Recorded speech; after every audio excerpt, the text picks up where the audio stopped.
नमस्कार, मैं आस्था मेरे चैनल वृंदे राखी पर आपका स्वागत है।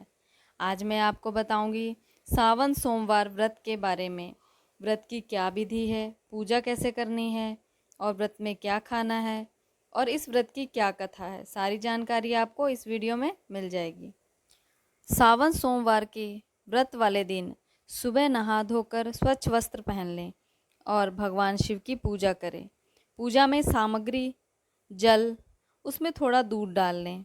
हो सके तो शहद, शक्कर, दूध, घी, दही, जल, इन सब चीज़ों से भगवान शिव का अभिषेक करें।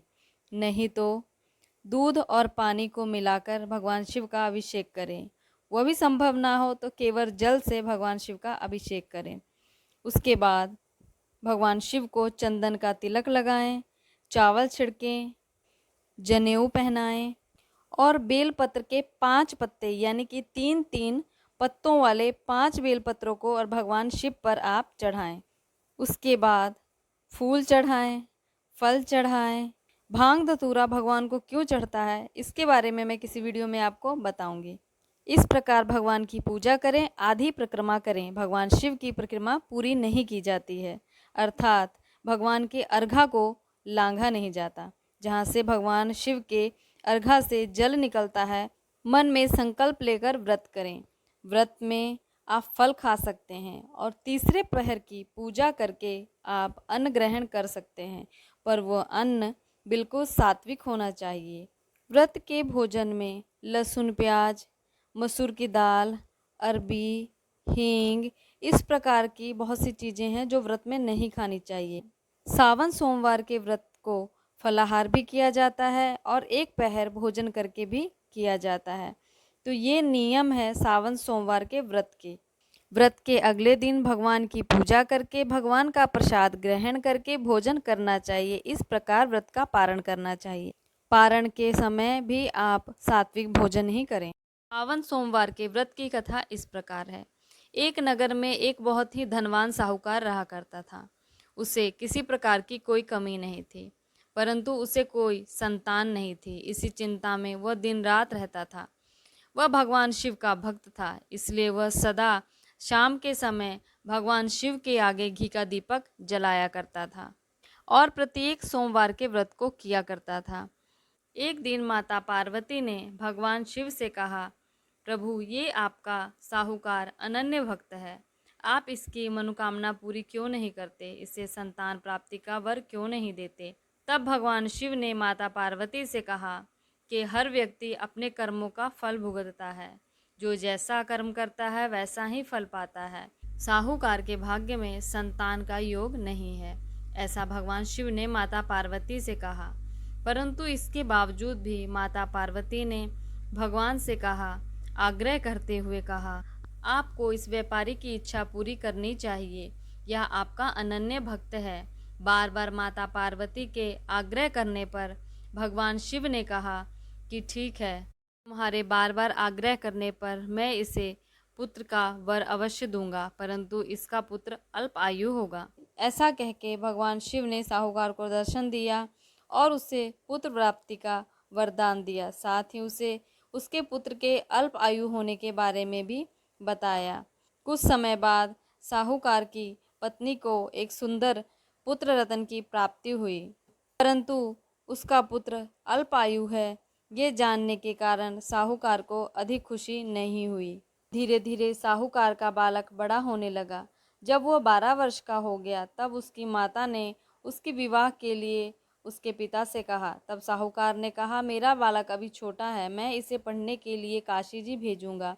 यह कहकर उसने अपने साले अथवा लड़के के मामा को बुलवाया और बहुत सा धन देकर उसे कहा कि इसे तुम काशी जी पढ़ने के लिए ले जाओ और रास्ते में जाते हुए यज्ञ करवाते जाना, ब्राह्मणों को दान देते जाना। ऐसा कहते हुए उसने दोनों को विदा किया।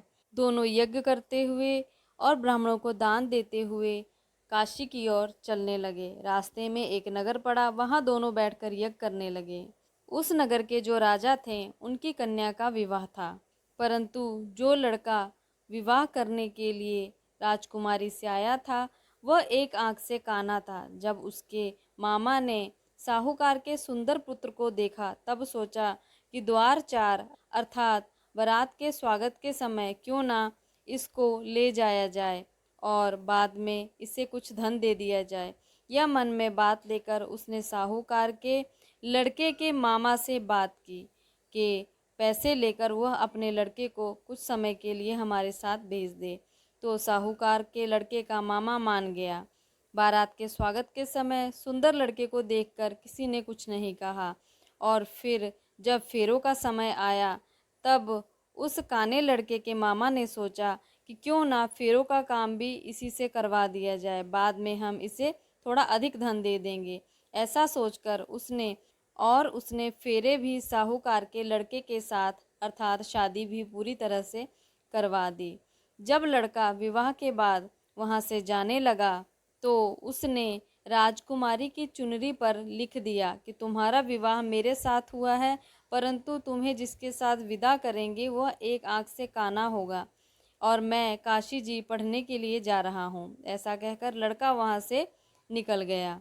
जब राजकुमारी ने अपनी चुनरी के पल्ले पर ऐसे लिखा हुआ देखा तो सबको बतलाया और राजकुमारी को विदा नहीं किया गया। उधर साहूकार का लड़का काशी जी पहुंचकर वहां पढ़ने लग जाता है। एक दिन उसका मामा यज्ञ करने लग जाता है। तब साहूकार का लड़का कहता है कि मेरी तबीयत कुछ ठीक नहीं है और जाकर आराम करने के लिए लेट जाता है। कुछ ही समय के बाद उसकी मृत्यु हो जाती है। जब उसका मामा उसे मरा हुआ पड़ा देखता है तो उसे बड़ा ही दुख होता है और वह सोचता है अगर मैं अभी जोर जोर से रोने लग गया तो यज्ञ का कार्य अधूरा रह जाएगा। पहले मैं यज्ञ का कार्य पूर्ण करूं, उसके बाद ही शोक व्यक्त करूंगा। ऐसा सोचकर उसने यज्ञ का कार्य पूर्ण किया और फिर से अपने भांजे के पास आके रोने लग गया। उसी समय भगवान शिव और माता पार्वती वहीं से गुजर रहे थे। तब माता पार्वती ने उसके मामा के रोने की आवाज़ सुनी और भगवान शिव से कहा कि ये कौन है और क्यों रो रहा है। तब भगवान शिव ने कहा कि यह वही साहूकार का पुत्र है जो अल्प आयु था। इसकी आयु पूर्ण हो गई है, इसीलिए अब ये मृत्यु को प्राप्त कर चुका है।